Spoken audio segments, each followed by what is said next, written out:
মজার আলুর ভর্তা বানানোর জন্য আমি এখানে 1 টেবিল চামচ পরিমাণ সরিষার তেল দিয়ে দিয়েছি। তারপর এখানে পেঁয়াজ কুচি, কাঁচামরিচ কুচি ও রসুনের কোয়া দিয়ে আমি 1-2 মিনিটের মতো ভেজে নিব।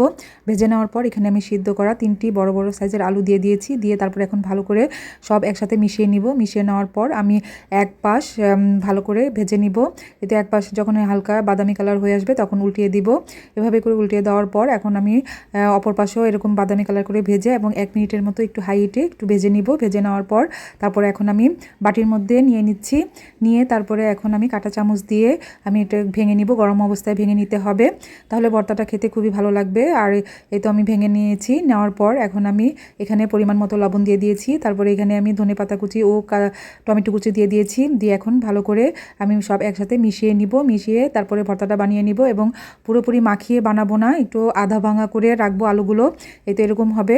এই তো আমার ভর্তা রেডি হয়ে গেছে। গরম ভাতের সাথে এই ভর্তা খেতে খুবই মজা লাগে।